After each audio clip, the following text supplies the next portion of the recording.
Добре дошли в следващия влог. Знам, че може би около месец не съм качвал, но просто правих неща за университета, за работа, за вкъщи. Имах супер много задачки, имах отделно други препятствия, но вече съм тук. И продължаваме с влоговиците, обаче много важно нещо. Този път часовете, в които ще се качват влоговете, са малко по-различни. Пак си остава всеки петък, но от 8 часа вечерта. Надявам се да идвате да гледате всеки петък от 8 часа. Сега да продължим с днескашния клип. Първото, което е, трябва да е малко по-назад, че да ме виждате в кадър, защото днес, както виждате, се намирам в моята прекрасна кухня и ще готвим. Днес какво ще правим? Ще готвим. Това е ясно вече. Обаче е нещо... Не съм добре така. Трябва да се оборудваме малко.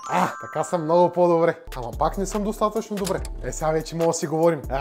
Перфектни сме. Айде нашите. Айде нашите! Батальона се строява за последен път! Сега пускаме тук светлинките, защото иначе...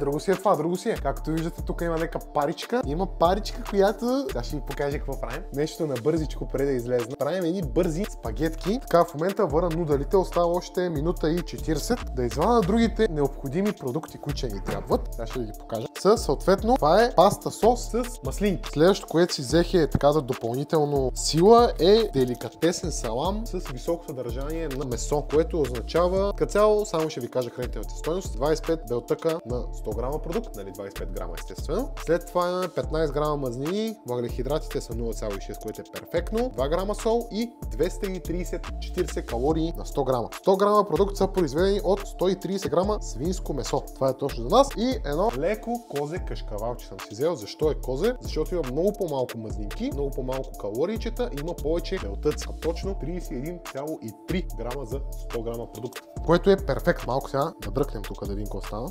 Как са се надули. Чакайте, защо бутам с пръста? При положение, че имам ръкавички. Виждате ли как съм се оборудвал? Нямаше един месец, ама съм се оборудвал един път. Ще ги оставим сега хубаво да се задушат, за да могат да попият хубаво водата, да се надуят още повече. Ще стане перфектно. Сега следващото нещо, което почвам да правя, е да завра малко сосчето, да побълбука, за да стане малко по-вкусничко. Сега по принцип, то вътре в соса си има зехтинче, нали от маслинките, но аз ще добавя още малко. Така, много добре. Разклащаме хубаво пастичката. Потупваме няколко пъти за късмет. Мале как мирише, много добре.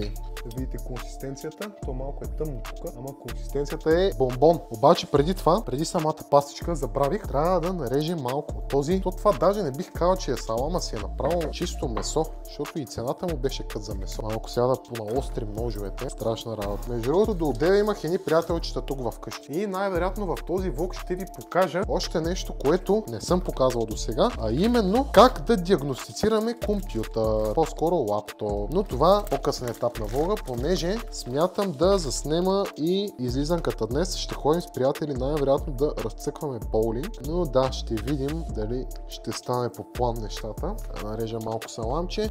Мале, е много добре. Както знаете, като всеки един майстор, винаги трябва да опитаме какво готвим. Салама е много хубаво. След малко ще го нарежем на купчета, но ми бие на чесън. Най-вероятно има чесън. Ще ги нарежем на купчета тия или на ленти. След това, както го нарежете. Важното е накрая да се получи вкусна работа. Това е нещо, което може да си направите много набързо, понеже аз след около 2 часа трябва да излизам. Така че за 2 часа трябва да го приготвя, трябва да измия после нещата и съответно да изляза. Тъй най-вероятно ще се умириша, така че трябва да се измия. Но да, това е доста бърза манджа, която може да направите. Много ми е топъл, ще го намаля малко. Ще пуснем така на 2. Най-вероятно ще се чува сега абсорбатора, но няма значение. Ще нарежем още малко от тази шунка, салам или там както се нарича. Да, този месец ме нямаше предишния ден. Главно заради, как да кажа, нещата от живота, но се надявам това вече да не се повтаря. Тези отиват вътре. Много добре. Това е за миене, това е за бакука. Така, това саламче мога да го прибирам вече.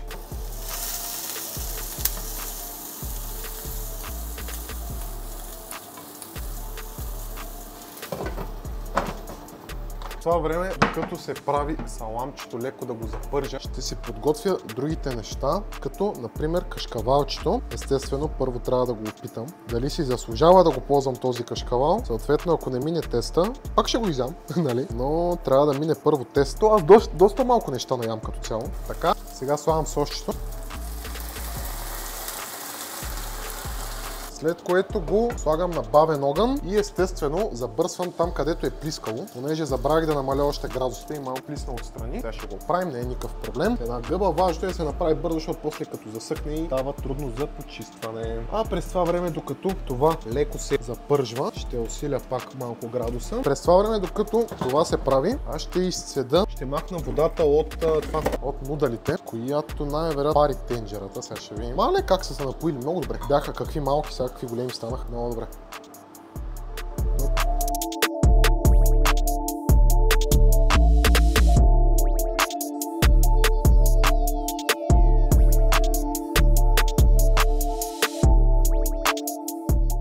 Тук вътре после мога да ги сложа. Тези чини няма да ми трябват.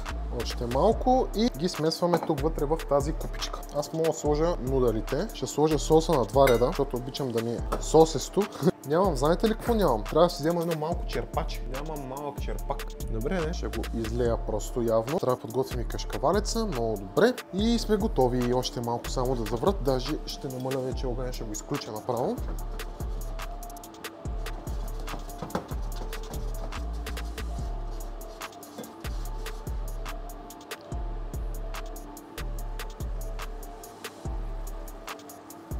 Добре, ще оставя малко да се изпари водичката и така ще отворя, че има доста вода за изпаряване. Това е за миене, то пак обаче си пръска. Колкото и малко да е огъня, то си пръска. Добре, после направо ще го изчиста. Напишете долу в коментарите дали ми харесвате пресилката. Даже мога да си направя тук тъмнело. Трябваше да разхлаба малко. Мисля, че е готов. Добре, след което това нещо идвам и поливам съвсем мъничко отгоре. Много добре. Изсипвам останалите нудали. Така. И доливам останалото. Перфектно стана. Това после трябва да го измия бързо, защото ще залепне иначе. Сега първото, което е да избършим работната среда.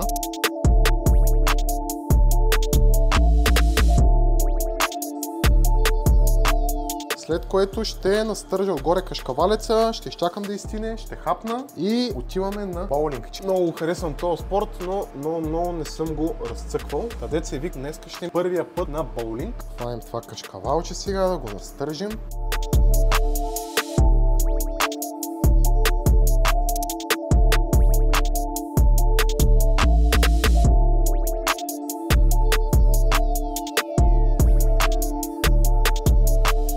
Берем кашкавалчето в хладилника. Хубаво да го опаковам, да не се вмирише самия хладилник. Малко е така настрани кашкавалчето. Това ще го взема после.